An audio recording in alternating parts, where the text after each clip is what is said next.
Welcome to Anime Review Series, new one. I said I was gonna do this when I did my last anime review, which was JoJo's Bizarre Adventures, and yes, the title of this video is not a typo. It's Sailor Moon Anime Review, Part 1. Yep, this is gonna be a bit long one because, well, with this particular review series, I'm reviewing the 3 seasons of Sailor Moon Crystal, the 7 seasons of the original anime reviews of the original anime series in the 90s, and the 3 films. And I'm also planning to watch the live action series as well when it comes to Sailor Moon. So it could be a good 12, maybe 13 videos for this whole entire series. This one is a review of the very first season of Sailor Moon Crystal, The Dark Kingdom. Yep. Basically, the season is 14 episodes and is adapted from the first 14 chapters of the manga. I'm not kidding. Each episode is pretty much almost a straight adaptation from the manga. With no filler stuff. It's simply put very similar to the original manga, except this has one thing in common with another series, basically, that a relative of the creator basically did. Basically, the creator of the series, I have to look it up here, because I recently just finished up reading the manga. I have to look her name up here. Her name is, here it is. Her name is Nakio Takeuchi. I think that's how you pronounce her name. But yeah, she got famous for doing this series. Now, the original manga itself was 60 chapters, plus some short stories. I haven't read the short stories yet, but I have read the original chapter manga series. Now, what I read them in was in the new printing books. I didn't read them in the original printing books. Now, somebody's thinking, why is a guy reviewing Sailor Moon? Simply put, guys can like Sailor Moon too, just like how women can like stuff like Naruto or Bleach. Or even One Piece for that matter. Yeah, it's very equal stuff. I decided to do it simply because, well, for one thing, for this particular series, why I start with this one instead of the original anime series, pure and simple. Because it's recent, and also I'm a fan of the voice cast. Yep, because they're all Viz Media regulars. Yep, because Viz Media does the dubbing for this one. And of course, like I mentioned, my Naruto review and Naruto Bleach review, that the main character, Sailor Moon herself, is voiced by Stephanie Steve. And this is by far the 4th series, basically, I've actually seen her in, basically, doing a voiceover. And she's not the only one, basically, where it's the 4th series for a particular actor. You also have Johnny Bosch, who voices Artemis. Michelle Ruff, who voices Luna. I'm trying to think. Kate Hodgkins, who voices Sailor Mercury. Yep. And, what's his name? He's one of the Dark Kingdom members.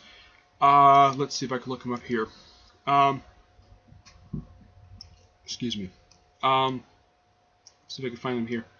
Yeah, the guy who's leader of the 4 Kings of Heaven, Jadi, he's voiced by Todd Hakerum. He's most famous for voicing Natsu Dragonel from Fairy Tail. This is also the 4th series for him. Yep. The one who voices the main, the leader, one of the main villains, Queen Matra, is voiced by Mary Elizabeth McGowan.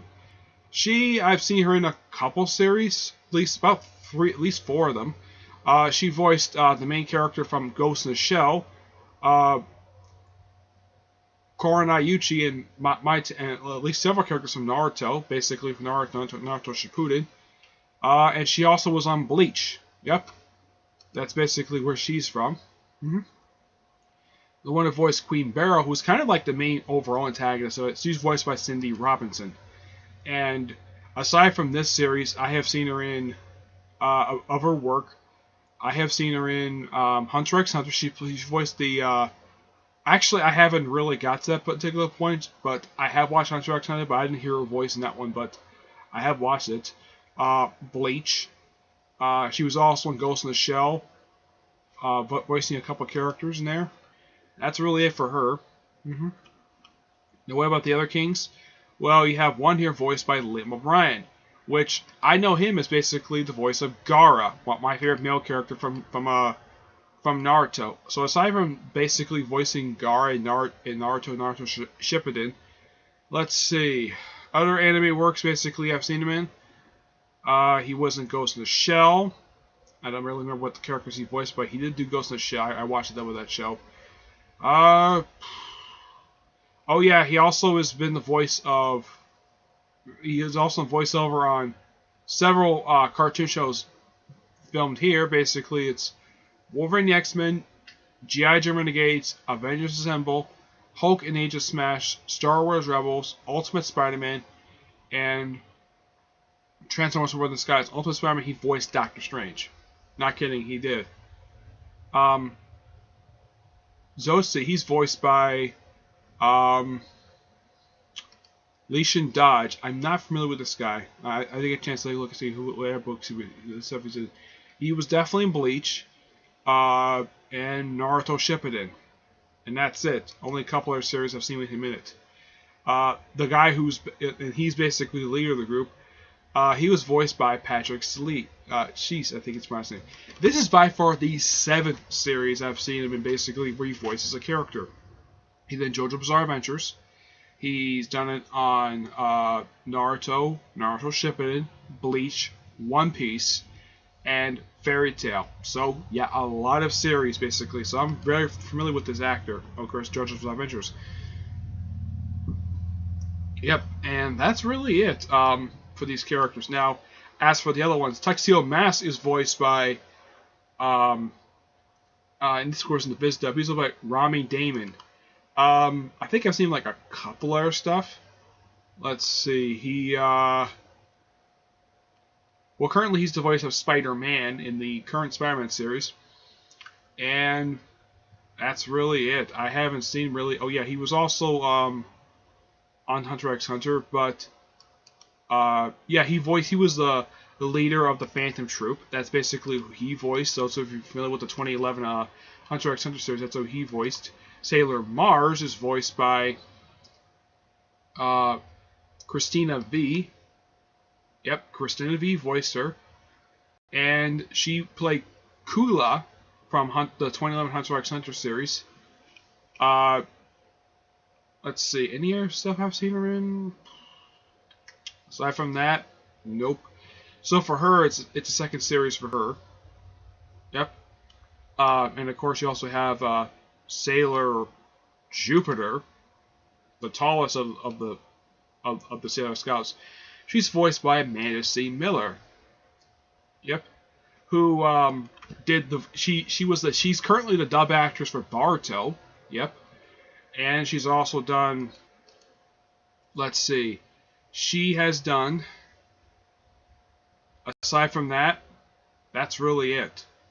Oh yeah, she also was the Hunter x Hunter, but I probably didn't get to her because I basically switched the sub like halfway through the Greed arc.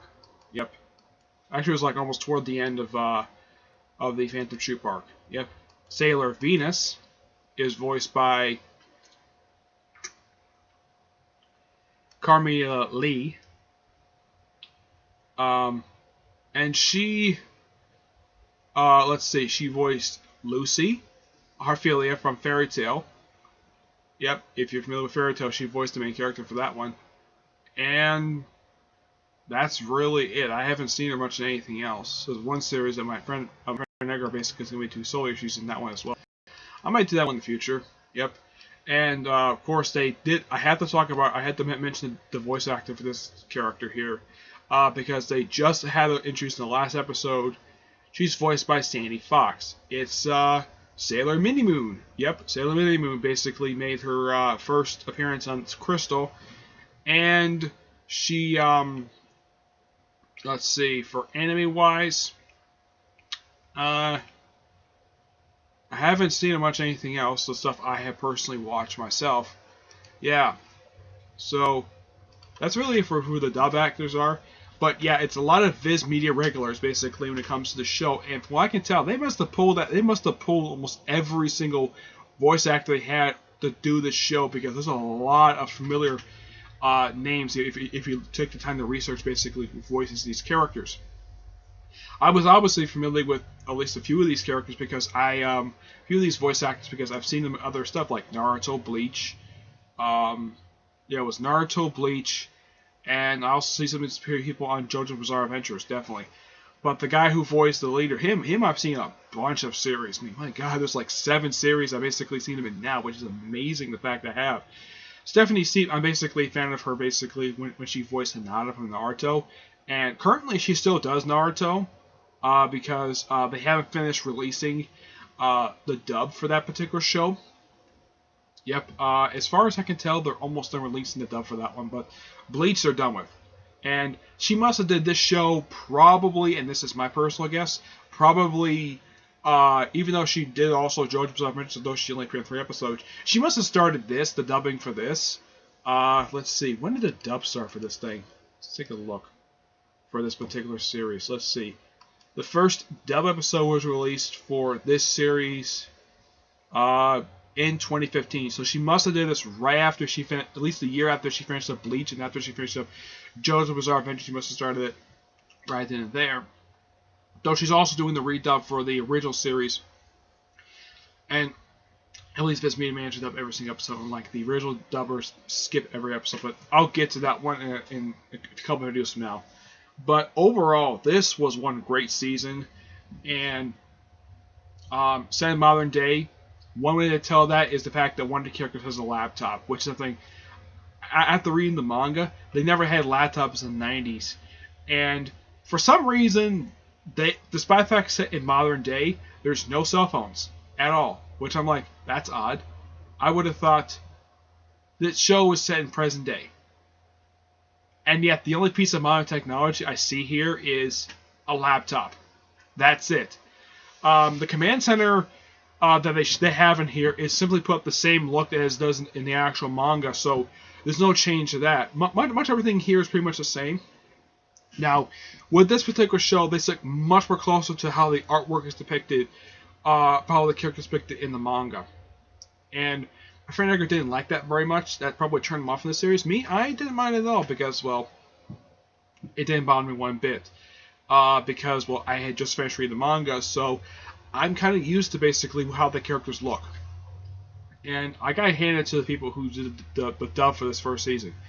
They did a fantastic job for this season. It was exciting. Now, I know that the original series, they probably had a little more filler between some of these major stuff, but there's no filler here. It's all canon stuff, which it's great the fact they did that. I kind of wish they'd do this for some other series, basically, where they would set it, if it's set in the real world, set it in modern day, or at least maybe not in the same year it came out. Well, there is one other series I could think of they've done that for, aside from this series, Hunter x Hunter, and that's Death Note. Because that series was set in 2006, while in the original manga, it was set in 2003. So yeah, I like it whenever you have series that jump ahead like to present day, and have started off there instead of where the original manga was set, which I'm sure the creator herself I'm sure she doesn't mind it at all, the fact they do it, as long as they do a good job respecting the source material, which they do. They do make a one-error change when they're fighting the main villainess, the one who's basically a big energy creature. Yeah, instead of fighting her over their hometown, they fight her in the Antarctic Circle, which I'm like, that's odd. And there's no like news bulletin of basically anybody talking about this. Yeah, they take that out. I don't really get why, but yeah, they take it out. But as far as I can tell, story-wise, with the exception of that, with the exception of the ending of this thing, where they make some slight changes here and there, basically some location-wise, they mostly keep to what the original picked to be. They do. There's one little plot hole here. After they defeat the main villain, basically the other 4 Sailor Guardians are basically seen in the city, despite the fact they were last seen in the Arctic Circle. They were seen in the North Pole. And I'm like, how did they get transported to the city even though they were last seen basically lying unconscious in the middle of a wasteland? Yeah, that was by far never explained. I think it's just a plot hole for when it comes to this, but it's a minor one. It's barely noticeable unless you read the manga. Now I'm kind of like, yeah, I get the fact they know who Tuxedo Mask is, so he doesn't have to wear his mask always around him, but couldn't he at least put his mask back on when he's in public? But who knows? They'll probably give him a new mask with the next season. But yeah, the end of the season with Sailor Mini Moon show up completely out of nowhere, just falling out of the sky. First by having her cat basically fall on top of his head, and then simply put, just like in a manga, Tuxedo Mask accidentally kisses her. Yeah, because she sort of lands on his lips while he's trying to make out with Sailor Moon, which basically they do that frequently. Yeah, it's kind of a funny moment, but yeah, and I kind of forgot this, the fact that her hair is not the same color as her mother, who is Sailor Moon. You see, Sailor Mini-Moon's hair is pink, and Sailor Moon's her biological mother, Queen Serenity, her hair is white, like a platinum blonde white, and really long, like longer. It's basically as long as it's basically just past her heels. That's how long her hair is. Yeah, and they also poke fun at her hair gets poked fun at least a few times, but it's not a recurring joke, which it probably gets tiring after a while of like every single episode, like, oh hello bunhead. I don't know. Maybe the creator basically took inspiration from Princess Leia, basically because she had buns in the original film. Who knows? But overall, good season. Yeah, and the one thing that kind of bothers me, even the manga basically didn't bother to do this. They didn't bother to tell their loved ones that they're all Sailor Guardians. Yeah, which I'm like, that's odd. Yeah, and basically, unlike in the manga, which they hardly give any screen time to Sailor Moon's family, here they give a little bit more screen time, and I don't know if anybody had noticed this, but her mother, basically on Earth, looked almost exactly like her. I mean, heck, her face is a little bit more like triangle shaped. Her hair is blue, like a very long blue. I mean, what is with the creator basically giving like a lot of the characters in the series giving them really, really long hair, like a lot of the female characters. Yep. But yeah, unlike from what I remember seeing from episodes from the original series, whenever Tuxedo Mask basically puts on his suit, usually he takes a rose. Here, he's never seen with a rose, which, okay, that's probably a little odd from a few episodes. I have seen it. I will watch eventually, but here he doesn't carry on a rose, and he lives in his own apartment. There's a brief reference of his parents where they apparently died when he was 6, and from what I know about how old he is, he's 17, and Usagi is 14.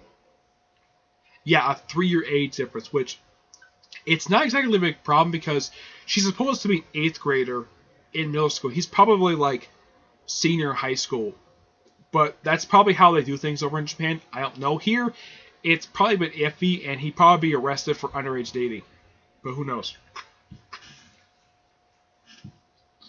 But otherwise, though, it's a good season. Now, the next season, which is going to be next episode of this interview, which will be season 2, Black Moon. Yes, I'm going to talk about this particular arc, and the fact this arc involves some time travel. Yep, I know time travel really gives people headaches, but they only do it once. The entire series time travel, unlike in Marvel Universe where they do it a lot. Yep, but until I see you all in my next episode for Sailor Moon anime review, which will be part 2, season 2 of Sailor Moon Crystal. Okay, but until I see you all in my next video, bye.